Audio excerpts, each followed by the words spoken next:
وإذا قيل لهم لا تفسدوا في الأرض قالوا إنما نحن مصلحون ألا إنهم هم المفسدون ولكن لا يشعرون وإذا قيل لهم آمنوا كما آمن الناس قالوا أنؤمن كما آمن السفهاء ألا إنهم هم السفهاء ولكن لا يعلمون. دا سورة بقرة دا آیات 14 ستاسو مخکې ما ووایي 12 مې ووایي. نن په دې خبر درته کوم چې سړی د الله کتاب په غور سره ووایي. ما چې دا 6 کاله مخکې پر دې باندې غور کړی و چې دغه یهود دغه نصارا دغه شیعیګان زما په علم کې دا دي چې دغه او یهود چې دي دغه نصارا چې دي دا د هغه مسلمانان دپاره چې هغه ځان ته اهل سنت وایي د هغو دشمنان دي. خو دلته دوی دا د هغه زمانې څخه یو څه خرابي کول غواړي، خو هلته د خلکو ذهنونه اړوي. او دا ما چې سوچ پر کړی دی دغه شیعیګان چې ایران دی دا امریکا غواړي چې دغه د سنیانو حکومت ختم کړي او د شیعیګانو د راولي. د دې دا کوشش دی زما په علم کې چې دوی دا غواړي چې مکه او مدینه او شیعیګانو ته په لاس ورکړي. اوس هم د علاماتو څخه دا ښکاره کیږي چې په مسجد نبوي کې د شیعیګانو د 12 امامانو نومونه لیکلي دي. یهود دا غواړي چې کوم چې ځان ته سنیان وایي د هغو حکومت ختم کړي، شیعیګان راولي. ولې چې او شیعیګان چې دي د هغو دا عقاید دي چې هغه صحابه مرتدین بولي، هغه د الله کتاب غیر محفوظه بولي. سیسی ما د دې بیانونه اوریدلی دي د شیعیګانو د ذاکرین چې ورته وایي هغه ټوله د الله په قرآن کې هغه رقم تحریف کوي لکه څه رقم چې د یهودو علما کړي. په هر آیات کې د ځان څخه د علي رضی الله نوم کې راولي او د خپلو امامانو اقوال کې راولي، د هغو نومونه کې راولي. نو دا معلومه ده چې دا د یهودو سازش دی. دغه مکه چې مسجد الحرام ورته وایي او مسجد نبوي او مسجد الاقصی او مسجد الاقصی او یهود په خپله قبضه کول غواړي. او دغه مدینه چې ده مسجد نبوي او مسجد الحرام دا اسرائیل دا غواړي او ټرمپ دا غواړي چې پر دې باندې د دوی حکومت راولي. خو د خلکو او ذهنونه راړولي دي چې وګوره دوی سره اخته دي. دومره قدر بمباري چې وشي، دومره قدر مزایل چې استعمال شي، یا رزما دا یقین دی چې په اسرائیلو کې به یو خاشام پاتې نشي. خو دا چیز دی پر دې باندې د الله او کتاب دا ګواه دی. د هغه زمانې عبدالله بن ابی چې هغه په مسجد زرار چې ورته وایي الله په قرآن کې هغه بیان کړی دی، هغه منافقینو په مدینه کې دا مسجد جوړوي د پاره د یهودو او د نصارا د دې پاره چې دا به زموږ یو مورچه د دې سبب موږ کار کوو. اوس هم دغه اسرائیل دغه نصارا غواړي چې دغه اوس خو موږ وینو چې څه عربي ممالک دا ټوله او د یهودو او غلامان دي،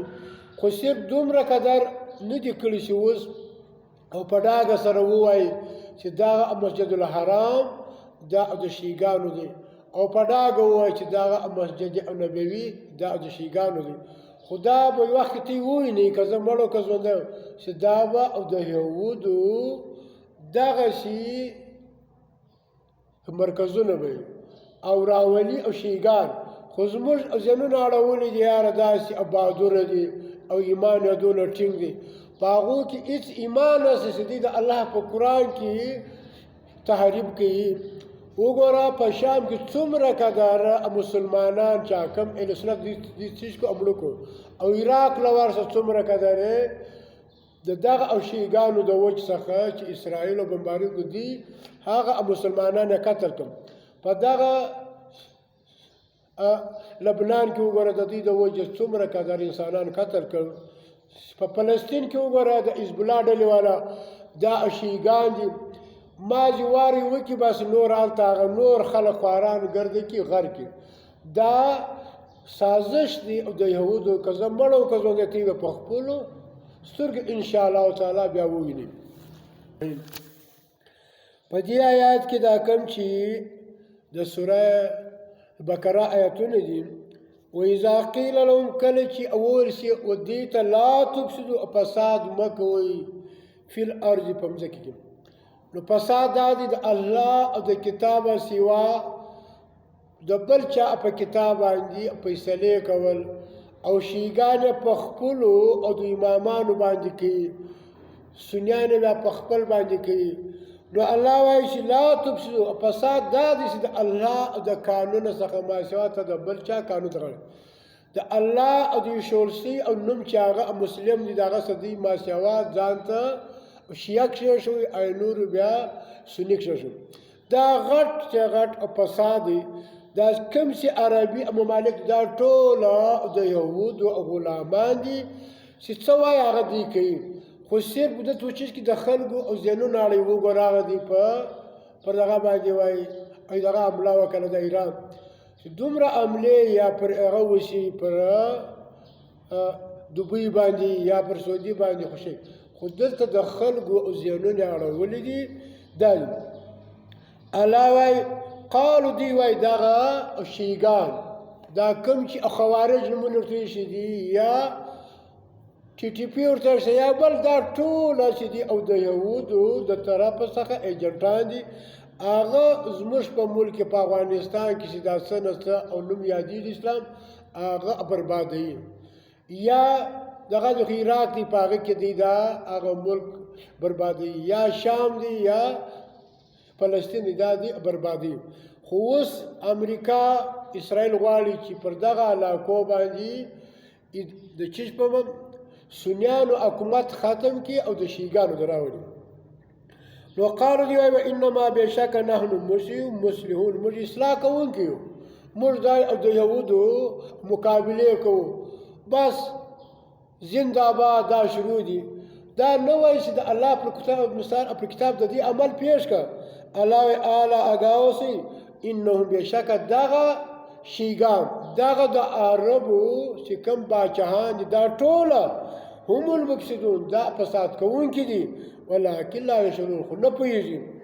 واذا قیل لهم کله چې وویل شي لهم دې چې آمنو ایمان راوړي کما آمن الناس لکه څنګه کوم چې ایمان راوړي دي صحابه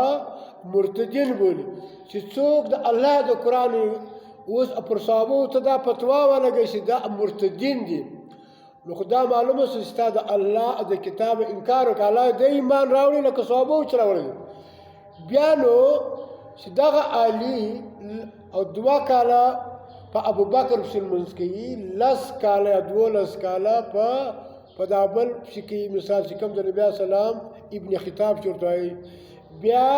10 کاله 12 کاله بیا په هغه پسې لمونځ کوي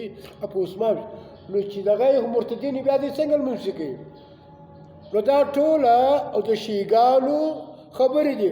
نو قالو دی وایي انؤمنو یعنې موږ ایمان راوړو او کما لکه سره کوم احمد الصفا لکه ایمان راوړي دغه بېوقوفو نعوذ بالله او ابوبکر ته دوی بېوقوفه وایي د هغه رقم ټولو صحابو ته دوی بېوقوف وایي صرف 5 تن پاک چې دوی ورته وایي دا د دې پاکیده سرسپای نور ټوله صحابه دي کافرانو دي چې څوک صحابو ته کافرانو تر هغه غټ کافر نشته الله واوري انه بشکه دغه شیګان چې دي هر څوک چې هغه د صحابو توهین کوي او د نبي او د بیبیانو توهین کوي. ما سره پر فیسبوک باندې شیعیګان عربیان انډیوالان دي، هغه بیایي خبرې کوي په چاپ شي مثال عشره طلب شي هغه رقم خبرې چې یو کافر وي هغه اعلان نه کوي، لیکن دغه شیعیګان یې کوي. نو اوس الاګاو انو بېشکه دغه شیعیګان چې دي دا هره ډله چې ده که هغه په سنیانو کې ده که په شیعیګانو کې ده هم صفاو دا بیوقوفه دي ولکن لا یعلمون او خو نه پوهېږي. وإذا لقوا الذین کله چې یو ځای سي الذین د هغه خلکو سره آمنو چې ایمان قالو دوی آمنه موږ ایمان اورو. وإذا خلو کله چې دوی تنها سي او یوازې سي الی شیاطین د خپلو او شیطانان چې هغه او یهود دي او نصارا دي نو قالو دی وای انا بېشکه موږ معکم املتیز دغه خمیني چا راوستی اسرائیل راوستلی نصارا راوستل چې د دې څخه مخکې هغه اولنۍ په 1969 کې چې کوم دغه دا ټول زموږ اسلامي څو ملکونه دي مثال یا 15 دا ټوله د اسرائیلو او د نصارا غلامان یو هم د خپل اختیار نشته دی. هغه ته قالو وای انا معکم ملتیز انما بېشکه نحن موږ مستهزئون موږ خالي ټوکې کوو نوم او د مسلمان د نور کارونه زموږ دي او د کفارو. نو الله دې موږ ته وسله کړي چې دغه د شیعیګانو د مکر څخه زموږ چې کوم باچان دي هغه پوه سي عوام پوه سي. زموږ شپنیان چې دي زموږ د پاکستان چې کوم ځان ته ملایان وایي دا د یهودو هغه اصلي دغه خلک دي خو موږ نه پوهېږو. که دغه جهاد وي باید چې دا په امریکا کې وشي دا په اسرائیلو کې وشي دا په نورو ملکو کې وشي. دا زموږ دا ملک ولې دا رقم خوار و زار دی خو د دې وجې چې ما ته د میاشتې یو 10,000 15,000 روپۍ راکړي زه بل کار نشم کولی بس زه په هغه جمعه شوم بس ما ته نوم راکړي د خوارج دا نومونه د اخوا څخه ایښول کېږي او د اسرائیلو یا د ټرمپ د خوا څخه دا کېږي. باید چې موږ د الله په قرآن ځان پوه کړو دا شیطانان دي او که یهود دي او که نصارا که زموږ دي د هغه 50 ملکونه دا ټوله د یهودو نصارا غلامان دي. په یوه ځای کې هم د الله په کتاب فیصلې نه کېږي او د نبي صلی الله علیه وسلم په سنت باندې نه کېږي. بس هغه د خپلو امامانو اکابرینو او د یهودو او نصارا غلامان جوړ شوي. الله دې ورته توفیق راکړي چې په دې موږ عمل وکړو.